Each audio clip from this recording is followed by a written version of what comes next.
Hey fellas, it's your boy Hezboh and Derek. 2022 was full of wonders. Oh, first of all, Happy New Year. Happy New Year. We are back. We are live again. That day of January, or in January as they say, this afternoon. I don't know about you. Sijui kuwahusu, mimi sijui about nyenye, lakini si tuko hapa, tuko fiti, tuko freshi, new stuff, new content. Na tuna kick off. Unajua last year imekuwa na mambo mob, kumekuwa na elections, kumekuwa na World Cup. Okay, events kiasi, events kidogo. Sijui umekuwa na events gani? Najua pia kungedhia ni event. Najua vijana tumekuwa tukiwaste time sana huko nje. So tunaanza mwaka na kagia 1. Labda tuje keep busy. So we are about to talk about issues. What they say or what they talk about. Na labda mtatupea a little about what we feel in our subsequent bulletins. Sijui kama we don't take issues serious here. We don't take issues serious. Unajua wanasemanga kama utaki unakaa kwenu ama pia unakaa na sisi. And it's never that serious, especially on Dricks Pod. So welcome guys. Let's have some fun. Hey, Happy New Year everybody. Happy New Year.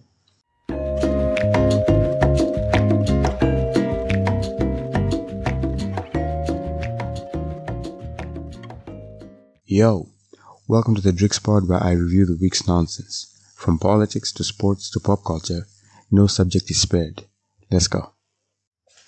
Hello and welcome to the Dricks Pod, where we review the week's nonsense.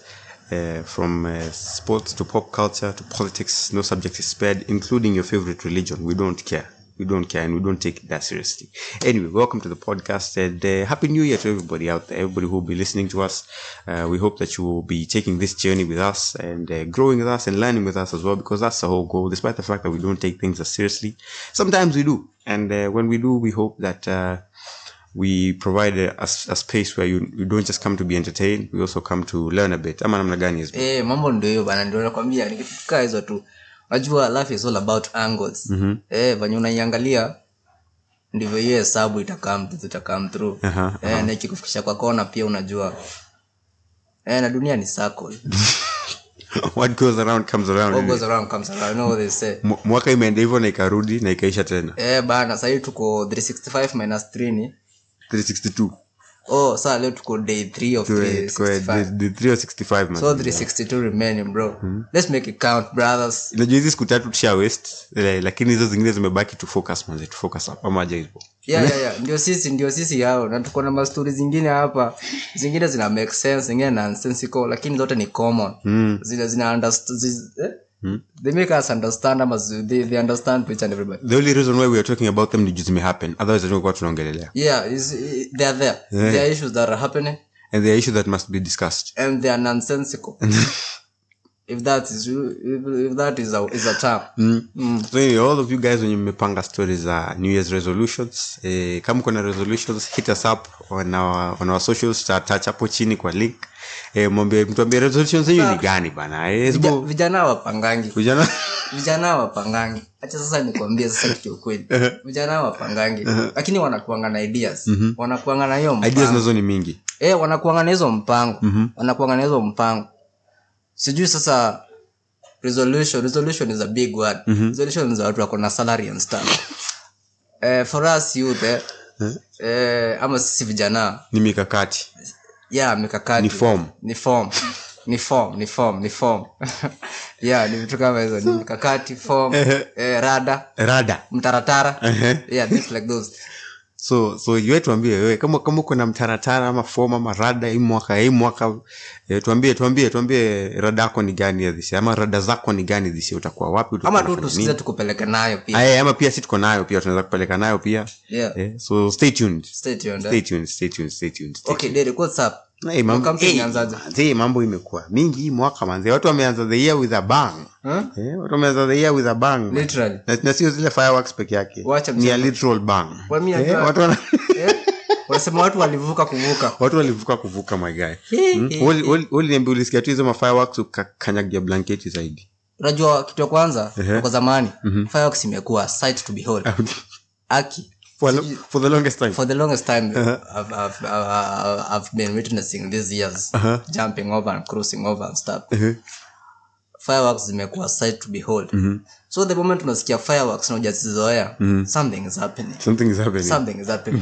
Sasa hiyo New Year's mimi nilisikia fireworks, nilikuwa nimechill tu, nimedoze nini saa ta ma tu au nataka kwenda jangala mnyezi mchora ina kumbuka niliona za World Cup and stuff, so sikuwa na hiyo kiwewe, haikuwa na hiyo flare mingi hivyo sana, excitement, na story mob na nini lakini nikakumbuka sasa juu lazima tubambe watu hii mwaka pia. Swache tubambe hii mwaka vizuri ndio this year hata ikiisha tuseme tulianza mwaka majaliwa kitu itakuwa late. Okay. Anyway, mimi nilikuwa part of the battalion yenye ilikuwa inawasha mabaluti, nilikuwa babaluti vibaya sana. Every year that is my one time ya ku what do you mean ulikuwa my child. So unataka kufanya kazi nasi? Nilikuwa na basi ndio manze ma rocket science hivi nazielewa mpaka zikibackfire na jo venye nazifix. For real. Unajua mtu ashaenda kwa moon. There's a guy named Nile alienda kwa moon. Ni Armstrong. Alikuwa Armstrong. The guy went to the moon, bro. Hata sisi tunaenda kwa the moon. In fact siku kuna vitu mingi zina happen. Hata tunakuwa higher than the moon sometimes. For real.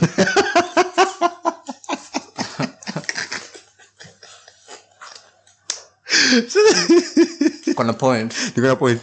Yeah, so sio epic as you feel ni kama 5 to special sana. Hata sisi tumeenda kwa the moon. Si ndio? Alafu hizo suit ziko na hewa. Ziko na gas. Si ndio?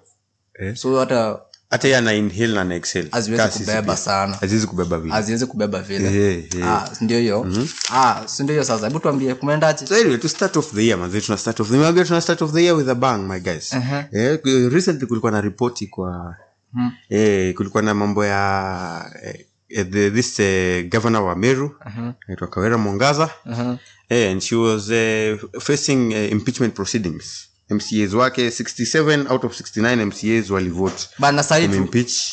Ghafla binvu wakasema manze uko na niende hivi unakam lakini wewe urudi, tunaishi hivi tunakam lakini wewe urudi. What? So sasa wakaamua governor kuna mchezo kwa kazi. Wanasema she's practicing nepotism.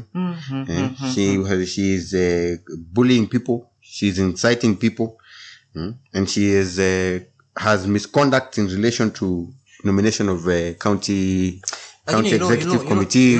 Watu wake something hata kabla tujaongea mambo mob bila kuongea sana. Many people are always fast.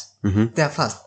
Lakini uwezi sijui kama ni vile the cash crop that comes out of there inatakanga vitu mob ama it's generally they are fast people. Watu ni mambo ni haraka. They are fast even how they speak sometimes. Nani they are fast people. But what?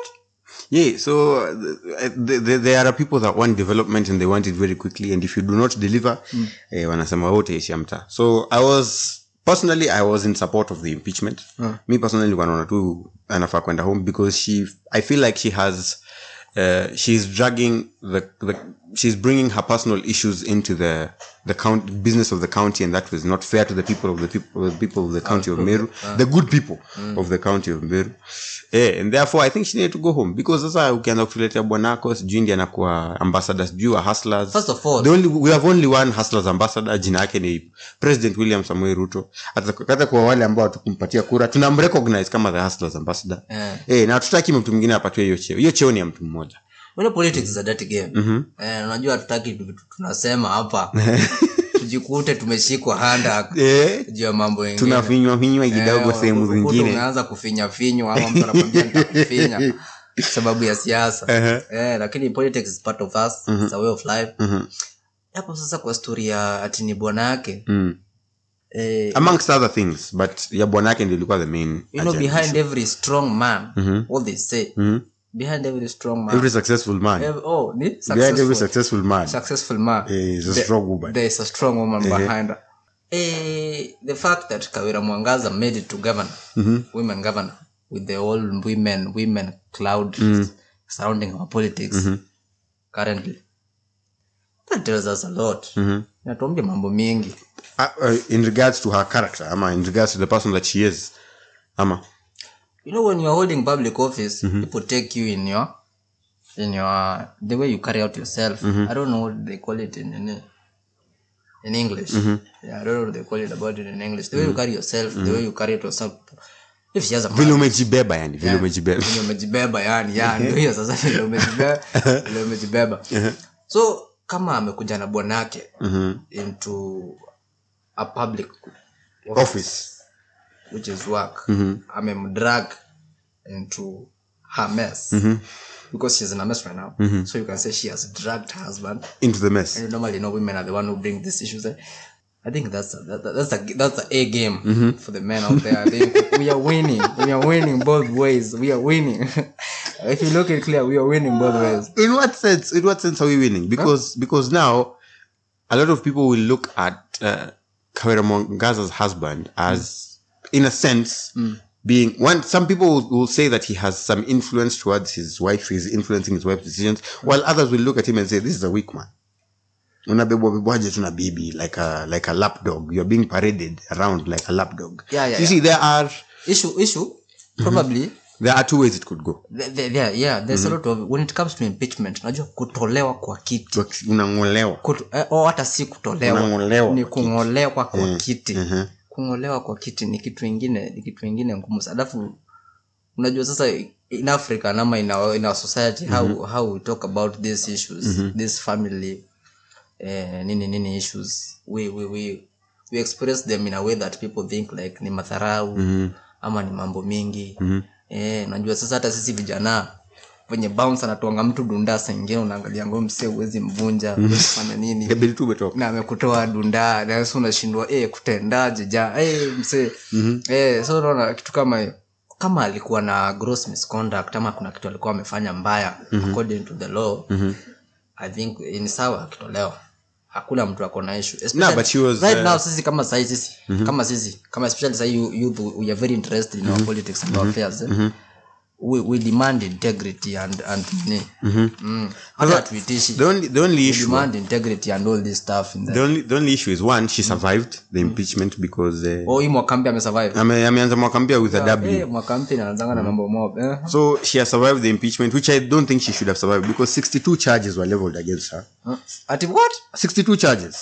Out of the 62, walisema hakuna yenye inashikilia, none has enough water. 62 charges. And I will start by reminding our members of parliament and including the senators who were part of that committee, that one of our aspirations as a country in the constitution is that all Kenyans aspire to have a government that is formed on the basis of the essential values of human rights, equality, freedom, democracy, social justice, and the rule of law. So the fact that this woman, Kawira Mwangaza, Her Excellency, whatever, has already gone against our values, that 1, democracy, 2, equality, and 3, the rule of law, it was reason enough for her to have gone home. Let me play the lady's advocate here. For 1 minute. You know, we also have our goals, our aspirations. Leave that aside. This lady, I've watched her campaign. Frequently, these TVs and stuff. I've watched her campaigning. She has things. She was doing some things called operations and stuff. She's a man. She's a woman of the collar. By the way, she's a woman of the church. She's a bishop. Bishop. She's known as bishop. That's another thing that I have. That's a title she has. That's another issue I take. That's another thing I take issue with. The whole issue of religion and politics. But anyway, those things go hand in hand, and that's a discussion for another time. She's a woman of the collar. So, just look at it critically. If she's a woman of the collar, and she conducted her campaigns, she was voted in. As in the church, people do weddings in churches. According to what you know, people marry in churches and all that kind of stuff. So if she has an issue with her husband, I don't think it is really it is befitting her to be dragged into a political mess, especially in the current state of affairs of our country. Anyway, it's leaving those matters zote aside. I think jina kanisa ni mbaya sana. I think the most important thing now is that constitutional clause, the right to recall, that's in the Elections Act, it needs to be looked at again and again by Parliament, and I think Kenyans need to demand that the right to recall and this thing should be left to them. My brother. We have a lot of problems. This same governor went to see Mythical Inturi for agricultural office. Usishike moto. It's very frustrating. Unajua hii mambo ya very frustrating sana. Usishike moto. We have a lot of problems. Tuko na shida mingi. History recall. In fact, because vijana tunatumia reverse call hivi don't. Iko reverse call is already there. It's a thing. Yeah. Unafanya somebody hash. Unamrecall. It's already there. It's a thing. It's in the workings. It's in the workings. So the same problems that we have, we're the same people we are supposed to fix them. The same problems that we have, we are the same people who are supposed to fix. But the whole issue of recall, it's a very complicated thing. I thought recall the governor herself. We'll have to go through the High Court and go through this and go through that. So it's a very complicated process. It's a basically what the Constitution is telling us is you live with your decisions. Yes. Every man is free of choice, but no man is free of consequences. So now we are suffering from the consequences of our own choices for the next 5 years. But anyway, we shall see how it goes. Wanafaa keshe your story. Waombe. Keshe your story. You know the Americans. Ama ni the Americans. The Americans. Wanafaa keshe your story.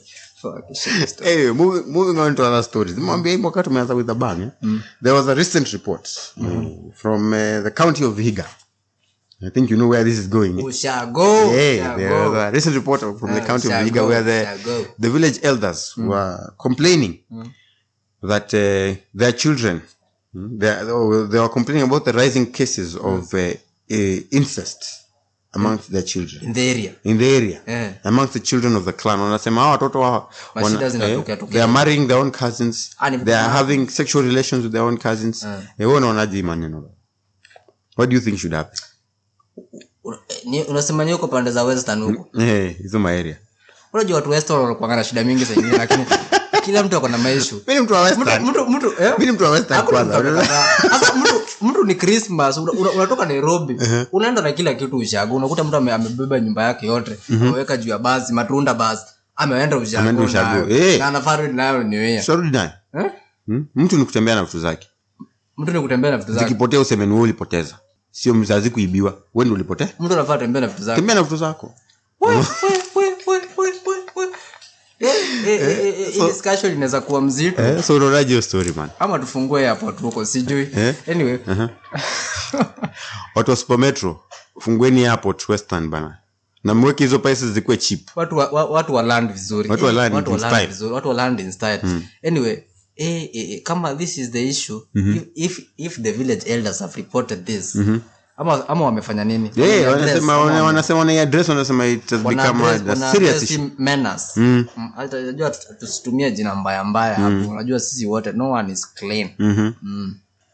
Kama wazee wameaddress, so ni kitu wamekaa chini wakafikiria, waka-consult far and widely. That is what I'm thinking. Waka-consult far and widely, wakatumia the organs involved and what have you and everything. So unajua hizi mambo. There's a lot involved. Wakaamua ku address the issue. It is something probably imewasumbua sana. Tunajua venye incest first of all ni dhambi. Inakuja na changamoto mingi na mashida mob.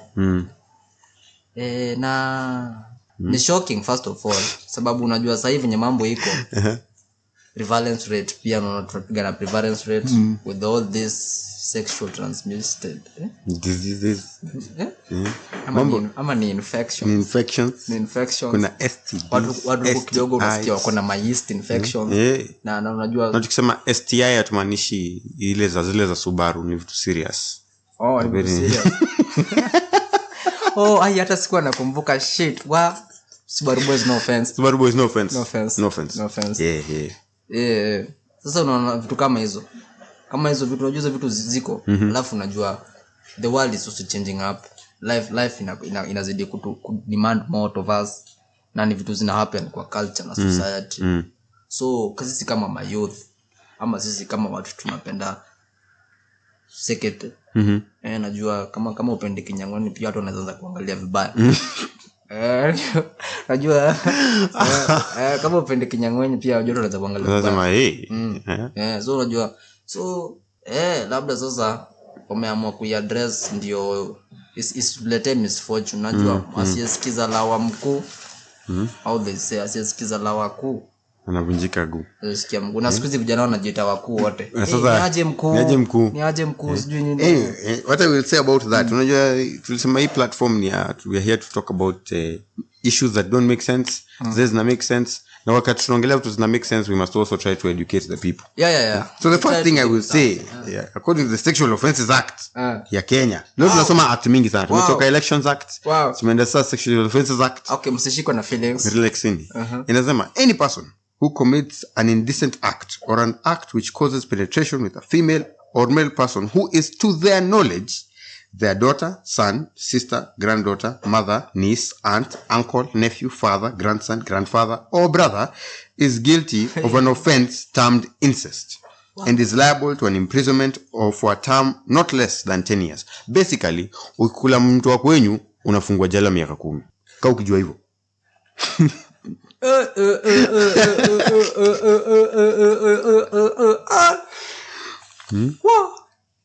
Hii ni noma So avoid it my guys. Besides tu kufungwa peke yake kuna other effects. Hii ni kuruka shit unakutana shonde. Ndoi bro. Mimi nakwambia ndoi kabisa. Unaruka shit hivi unakutana shonde. Ukienda kuwekelea mguu ndani hivi. Chap shonde. Mbaya. Ndio. Besides that, besides incest being an offense and also being a sin, kuna some effects, genetic effects. Mkiamua unafanya mambo na your relatives, then mnakuwa na watu these children are going to suffer a lot of effects. Some of the effects are inbreeding. Sasa mkiza mtu hii inakuwa mtu yana itwa inbred. Inbred. Nyani mkate ndani, si I'm joking. Kama ni I'm joking. Inbred. Ameokoa sana. Sasa lakini sio unajua especially kwa Waluya, biwe. Hiyo mtu anaweza tana za lusapita. It's not good. It's not good. Inbred. There are a lot of genetic disorders that these children are going to suffer from. Besides you can also just the mental side of it. Some of the shame that is associated with children born from incest and use or whatever. So there's a lot of research going on to it. I'll attach a link to a paper I read. The effects of inbreeding amongst human beings. Mtaona mwende tu unajua mpeni kusoma hivyo sana lakini try. No hapana si hivyo tusiseme hivyo unajua tusiseme hivyo si ukweli. Yeah this is good you learn we are learning. We've not cultivated a huge reading culture in Kenya, but we are going to try. Learning is an endless process. Learning is an endless process. Hizi vitu zinaanzanga kutoka zile story unasikianga mababa manene unafika huku juu unaanza kuitwa mkuu unakuwa mkuu kabisa unasahau alafu unakuwa mguka alafu tena hiyo hivyo yani ni kitu inakuanga hapo lakini madem ni wengi. So mimi my take on the story like seriously it's a shameful thing. First of all it leaves you with scars. It brings cracks in society. And the unit that we love, that is the family, that is the basic unit of love and everything that we care about and everything that we love, because all we care about is how our people, because without family we cannot exist. Let us just be cautious and pay keen attention to the words of the people of the cloth. So anyway, moving on to other things. So hiyo tushamalizia story. I'll attach the link hapo chini hizo the papers that I read in relation to inbreeding and its effects and incest and its effects. I'm catch feelings. Ni educational. Imprisonment is not a joke. It's not kugumu. So anyway, Christmas imepita ilikuwa last week. Last week was Christmas. Christmas week was last week. It was on Sunday, man. Siku mzuri. And then the New Year's came back with Sunday. So anyway, there was the Pastor Ezekiel Odero. For those who know him, I don't know a lot about him. Najua tu he's a pastor of a mega church. So recently alikuwa na some very controversial comments. Alikuwa anaambia watu mambo ya kuchinja kuku every Christmas. Hiyo ni mambo ya utoto. What? Can you imagine? Kuku ni how much sai? Sijui ni so saba ama ni tao. Ni tao, sio? I'm not about unajua mlio anunuangi kuku bana. Controversy sells. Controversy sells. Lakini kwanza alisema it's very childish, ni utoto. Kwani umeona wewe mtu wa miaka 50 umeona Christmas ngapi? Unachinja kuku bana. Tuchinje nini? Okay, msielewi. Ukisielewa tuchinjiane, anasema tuchinjiane. For a moment then nimekuwa speechless. Sasa tusipochinja kuku kutendaje? Maana ni hizi ma drum rolls, ma chicken lollipops, things that are coming up. Kuku za venye mifupa za kuku ziu kwa taste, unaweza zicrush easily. Anyway, I don't know. Akona beef na kuku nini? Sielewi. I think so. Could be because amesema kuku specifically. Hakusema kitu kingine. He only said kuku. I think ana beef na kuku. Akona beef na kuku. Maybe enda to upgrade. Unajua tunaweza kuwa tunamkosoa na yeye anataka maybe tuchinje mbuzi hivi. Ama anataka tuchinje bata. Maybe. Ama nini ama turkey. Maybe. Unajua anasema mambo ya kuchinja kuku ni mambo ya utoto. Tunakimbizana na kuku kila Christmas. So tukimbizana nini? Najua za Christmas is all about tradition. It's all about tradition. Kuna traditions za It's Christmas. all about chicken. Kuna traditions za Christmas zenye hatuwezi forsake. Kuna vitu kama kula machapo, kuvaa manguo smart. Acha nisizite mpya juu siku hizi everybody dresses nice. Kuvaa nguo smart. Kuna traditions za Christmas kama ni kuku lazima kuku ifanye kaka hiyo time ya Christmas. Yeah. I don't know alikuwa anaongea na angle gani. Unakwambia life is all about angles. But anyway, so what would be your advice to Kenyans after wamesikia mambo ya chinje kuku? Unaweza advice wa Kenya aje? Wamsikize ama wafanye tu mambo yao? Watu wasinje kuku. Watu wasinje kuku. How? Watu wasinje. Unajua kuku lazima ianguke bro. In fact hata afadhali angetuambia watu wasinje punda. Hata afadhali angetuambia watu wasinje punda. Things like kuku. Hata afadhali watu wasinje punda. Unajua fleto kwanza punda imekuwa ikienda sana. Punda imekuwa ikienda sana. Sijui kama unakumbuka. Nakumbuka story. Donkey. Imekuwa ikisonga sana. Nyama ya paka kwa sambu. Hujasikia hizo story? Nimesikia hizo story sana. Nyama ya paka kwa sambu pia imekuwa ikienda sana. Sasa sijui kama ama amefungua butchery. Maybe amefungua butchery and tatu. Na kama maybe anta upgrade na same. Hizo zote ni assumptions. So anyway, hizo ni stories zingine. Basically, sijui lakini Pastor Odero kuku lazima ichinjwe. Wewe kula kuku. We apologize. Unless uko na allergy ya white meat. We apologize. Lakini kuku lazima ichinjwe. Kuku must fall. Without kuku there's no Christmas. It's all about kuku. But don't go kuku. But don't go kuku. Don't go kuku. Don't go kuku. Anyway, it's time for a new segment. Kuna segment mpya we want to introduce hapa chini ya maji because we don't want to stay here very long. Yeah, we're here for you. We're here for you. But we're here for a good time, not a long time. Yeah. Anyway, it's a new segment. It's called Dricks Recommends, and in this segment I will be recommending something for you to do, an activity for you over the course of the week until the next episode comes out. So for this first episode, I have a book I would like you all to Dricks recommends a book that I would like you all to read. It's called The Terracotta Dog. It's by Andrea Camilleri.